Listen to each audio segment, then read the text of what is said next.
السلام علیکم ورحمۃ اللہ وبرکاتہ۔ اعوذ باللہ من الشیطان الرجیم، بسم اللہ الرحمن الرحیم۔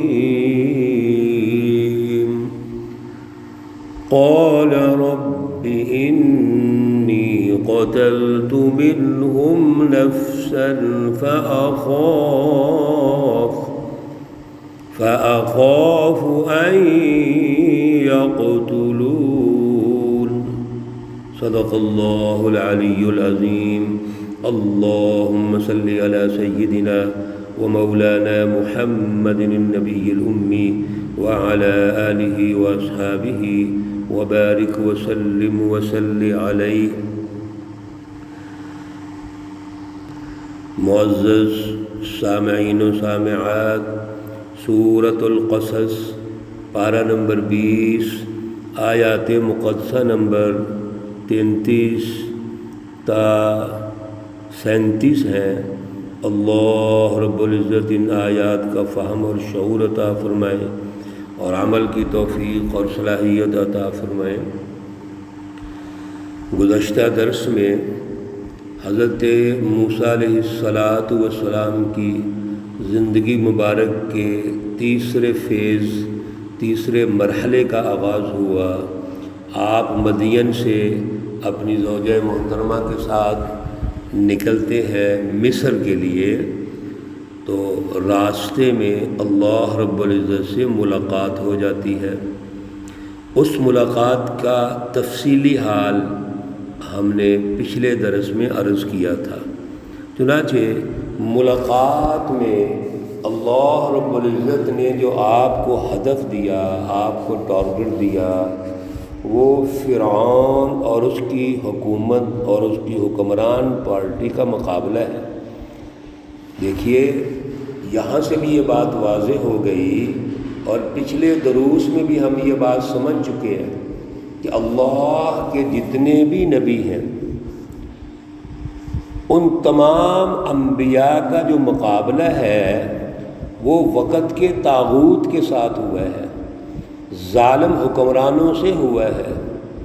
اور ظالم حکمرانوں سے جب مقابلہ ہوتا ہے تو اس کے جو تقاضے ہیں، جماعت سازی کا تقاضا ہوتا ہے، جماعت کی ٹریننگ کا تقاضا ہے، اعلیٰ ترین تربیت کا تقاضا ہے، وہ ایک سچی جماعت کے لیے، حزب اللہ کے لیے ضروری ہوتا ہے۔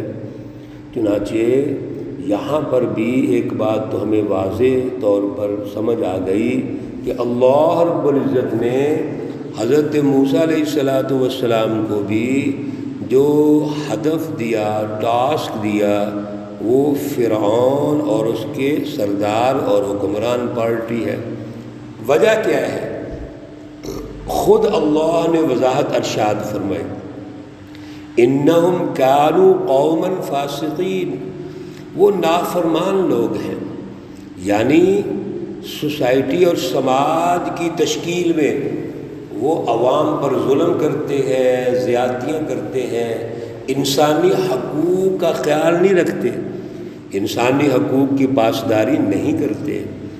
چنانچہ اللہ نے حضرت موسیٰ علیہ السلام کو 2 نشانیاں بھی دیں، 2 معجزات بھی دے دیے۔ ایک معجزہ، آپ کے پاس جو لاٹھی ہے اس کو زمین پر پھینکتے ہیں تو وہ سانپ بن جاتی ہے، اژدہا بن جاتی ہے۔ دوسرا معجزہ یہ ہے کہ آپ اپنے گریبان میں ہاتھ ڈالتے ہیں تو ہاتھ روشن سورج کی طرح چمکتا ہوا باہر نکل آتا ہے۔ حضرت موسیٰ علیہ السلام اللہ رب العزت سے ایک درخواست کرتے ہیں۔ قال، آپ نے فرمایا، ربی، اے پروردگار، انی قتلت منہم، میں نے ان میں سے ایک بندے کا خون کیا ہوا ہے، نفساً، ایک شخص کا، فاخاف ان یقتلون، پس مجھے ڈر ہے وہ مجھے قتل کر دیں گے، وہ بھی مار ڈالیں گے، کیونکہ فیصلہ تو ہو چکا تھا حضرت موسیٰ علیہ السلام کو قتل کرنے کا، اور موسیٰ علیہ السلام وہاں سے ہجرت کر کے فرار ہو گئے تھے، بھاگ گئے تھے۔ اب جب میں واپس جاؤں گا تو یہ تو ڈر موجود ہے نا، اور یہ ڈر بھی فطرتی ہے، اس کا بھی کوئی نبوت سے کوئی ایسا تعلق نہیں ہے کہ وہ نبی ہیں تو کیوں ڈر رہے ہیں، نہیں، اس کا تعلق بطور انسان۔ پھر آپ نے وہ قتل تو کیا ہے، اس میں کوئی شک بھی نہیں ہے، اور فرعون اور اس کی پارٹی یہ فیصلہ کر چکے ہیں کہ موسیٰ کو جو ہی نظر آئے اس کو قتل کر دو۔ وَأَخِي ہارون، دوسری درخواست، میرا بھائی ہارون هو افصح منی لسانا، وہ زیادہ بہتر ہے مجھ سے گفتگو میں، زبان کے استعمال میں، گفتگو میں مجھ سے زیادہ بہتر ہے، یعنی اچھی طرح بات چیت کر سکتا ہے۔ فَأَرْسِلْهُ مَعِيَ رِدْءًا يُصَدِّقُنِي، آپ اس کو میرے ساتھ میری مدد کے لیے، میری تصدیق کے لیے بھیج دیں۔ اس میں دو فائدے ہیں، ایک تو ہارون گفتگو اچھی کر لیتا ہے، وہ گفتگو کر لے گا۔ دوسرا میں اکیلا ہوں، تو جب اکیلا ہوں تو اکیلا آدمی تو اس طرح بات چیت نہیں کر سکتا، پھر اس کے دل میں ایک خوف بھی ہے، پھر میں نے ایک واقعہ بھی کیا ہوا ہے، قتل بھی کیا ہوا ہے، تو کم از کم مجھے وہ تسلی دے گا، میری تصدیق کرے گا، میرا ہم سفر ہوگا، ہم خیال، ہم نظریہ، سارا کچھ۔ انی اخاف ان یکذبون، مجھے یہ بھی ڈر ہے کہ وہ تو مجھے جھٹلا دیں گے، جھوٹا کہیں گے، اور جھوٹا تو انہوں نے کہنا ہی ہے، کیوں؟ وہ حضرت موسیٰ علیہ السلام کے تو پیچھے پیچھے ہیں کہ کہیں پکڑا جائے تو ہم اس کو قتل کریں گے، کیونکہ اس نے ایک قبطی کو قتل کیا ہوا اور بھاگا ہوا یہاں سے۔ اللہ رب العزت نے حضرت موسیٰ علیہ السلام کی درخواستیں قبول فرمائی، اور اللہ نے فرمایا سَنَشُدُّ عَضُدَكَ بِأَخِيكَ، ہم مضبوط کریں گے آپ کے بازو کو آپ کے بھائی کے ساتھ، سَنَشُدُّ عَضُدَكَ بِأَخِيكَ، آپ کے بازو آپ کے بھائی کے ساتھ مضبوط کریں گے، یعنی بھائی تو ویسے بازو ہوتے ہیں، لیکن یہ نظریاتی، فکری اور اعلیٰ سوچ کا بھائی ہے آپ کا، اور پھر عمل و کردار کے اعتبار سے آپ کے ساتھ رہے گا۔ پھر ایک اور بات اللہ نے تائید فرما دی، حوصلہ افزائی فرمائی، وَنَجْعَلُ لَكُمَا سُلْطَانًا، اور ہم آپ کو غالب کریں گے، فَلَا يَصِلُونَ إِلَيْكُمَا، آپ کو کوئی تکلیف نہیں پہنچ سکتی، وہ آپ دونوں تک کسی قسم کی پریشانی کے اعتبار سے نہیں پہنچ سکیں گے۔ بِآیاتِنَا، یہ ہماری آیات ہیں، وہ معجزات، نشانیاں ہیں، أَنْتُمَا وَمَنِ اتَّبَعُكُمَ الْغَالِبُونَ، تم اور جو تمہارے ساتھ ہوں گے وہ غالب ہوں گے۔ اللہ رب العزت نے حضرت موسیٰ علیہ السلام، حضرت ہارون علیہ السلام دونوں کی مدد فرمائی، یہ اللہ کا وعدہ تھا۔ اللہ رب العزت سچی جماعت کی ہمیشہ مدد کرتے ہیں، لیکن سچی جماعت نے جد و جہد کرنی ہے، کوشش کرنی ہے، اعلیٰ نظریے پہ کمپرومائز نہیں کرنا، اعلیٰ سوچ پہ کمپرومائز نہیں کرنا، اعلیٰ فلسفی کے مطابق اس کی رٹ قائم کرنی ہے، سب سے پہلے اپنے قلوب پر، اپنے ذہنوں پر، پھر سچی جماعت رٹ قائم کرتی ہے سماج اور سوسائٹی پر، اور درمیان میں جو دو سسٹم ہیں، سیاسی ظلم کا نظام اور معاشی ظلم کا نظام، اس کو ختم کرتی ہے۔ چنانچہ حضرت موسیٰ علیہ السلام کے لیے اللہ رب العزت نے غلبہ اور نصرت اور مدد کا وعدہ فرما دیا۔ فَلَمَّا جَاءَهُمْ مُوسَىٰ، پھر جب موسیٰ علیہ السلام ان کے پاس آئے، بِآیاتِنَا بَيِّنَاتٍ، جو ہم نے نشانیاں دی ہیں، اور نشانیاں بھی کھلی، کوئی اس میں ابہام نہیں ہے، قالوا ما ھذا، کہنے لگے یہ تو کچھ بھی نہیں ہے، الا سحر مفترا، یہ تو جادو ہے جو باندھا ہوا ہے۔ اللہ رب العزت کے معجزات کو، نشانیوں کو انہوں نے جادو قرار دے دیا۔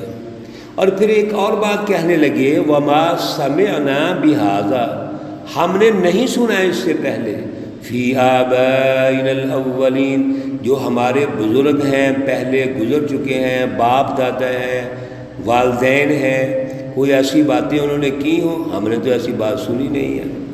حضرت موسیٰ علیہ السلام کی اس اعلیٰ فلسفی کو، اعلیٰ نشانیوں کو مسترد کر دیا۔ وقال موسیٰ، اور موسیٰ علیہ السلام نے فرمایا، ربی، میرا پروردگار، اعلم، خوب جانتا ہے، اس میں تفضیل کا صیغہ ہے، سب سے بہتر جانتا ہے، بمن جاء بالہدی، جو ہدایت، رہنمائی کی بات، اچھی بات لے کر آیا ہے، من عندی، اس کے پاس سے۔ اللہ تو بہتر سمجھتے ہیں نا کہ ہم اللہ کی طرف سے آئے ہیں اور اللہ کی طرف سے سچی رہنمائی لے کے آئے ہیں، سچا راستہ لے کے آئے ہیں، صراط مستقیم لے کے آئے ہیں۔ وَمَن تَكُونُ لَهُ عَاقِبَةُ الدَّارِ، انجام کے اعتبار سے دیکھیں گے آپ تو آخرت کا جو گھر ہے، انجام ہے، وہ اللہ کے پاس ہے۔ یعنی اللہ نے ہمیں بھیجا، سچی رہنمائی دے کے بھیجا، صراط مستقیم دے کے بھیجا، اعلیٰ فلسفی دے کے بھیجا ہے۔ اصل میں تو آخرت یہ ہے کہ اس کو مان لیا جائے، لیکن اگر نہیں مانتے، اِنَّهُ لَا يُفْلِحُ الظَّالِمُونَ، بے شک جو ظالم لوگ ہیں، بے انصاف لوگ ہیں، وہ کبھی بھی فلاح نہیں پا سکتے، کامیاب نہیں ہو سکتے۔ یہاں پر حضرت موسیٰ علیہ السلام نے فرعون اور اس کی حکمران پارٹی کو یہ باور کروا دیا کہ تم ظالم ہو، آپ اللہ کی رہنمائی کو نہیں مان رہے، اللہ کی نشانیوں کو نہیں مان رہے، مجھے جادوگر کہہ رہے ہو۔ اصل میں اس وقت جادو ٹونے کا بڑا رواج تھا۔ فرعون اور اس کی حکمران پارٹی اور جتنے بھی یہ لوگ تھے غلط عقائد رکھتے تھے، مشرکانہ اور ظالمانہ عقائد اور پروگرام اور فکر اور فلسفہ رکھتے تھے۔ تو جہاں پر فرسودہ فکر ہو، جہاں پر پست فکر ہو، مشرکانہ اور کافرانہ اور ظالمانہ فکر اور فلسفہ ہوتا ہے، یاد رکھیے وہاں پر جو اعتماد ہے وہ جادو ٹونے پر ہونا شروع ہو جاتا ہے، بد اعتقادی آ جاتی ہے، کمزور اعتقاد آتے ہیں، اور کمزور اعتقاد انسان کو گمراہ کرتا ہے اور چھوٹی چھوٹی چیزوں سے وہ گھبرانا شروع کر دیتا ہے، اللہ کے ساتھ تو تعلق ختم ہو جاتا ہے۔ حضرت موسیٰ علیہ السلام نے فرعون اور اس کی حکمران جماعت کو یہ یقین دلا دیا، باور کروا دیا کہ تم ظالم ہو اور تم جو کچھ کر رہے ہو ہٹ درمی ہے، ضد اور تکبر ہے۔ اللہ رب العزت ہمیں اعلیٰ شعور اور اعلیٰ پروگرام عطا فرمائیں، اعلیٰ نظریہ عطا فرمائیں۔ اللہ رب العزت تمام مرحومین و مرحومات کو جنت الفردوس میں اعلیٰ مقام عطا فرمائیں۔ اللہ رب العزت تمام بیماروں کو شفائے کاملہ عاجلہ مستمرہ عطا فرمائیں۔ ربنا تقبل منا انك انت السميع العليم وتب علينا انك انت التواب الرحيم، وصلى الله تعالى على النبي الأمي محمد وعلى آله وأصحابه أجمعين برحمتك يا أرحم الراحمين۔ السلام عليكم ورحمة الله وبركاته۔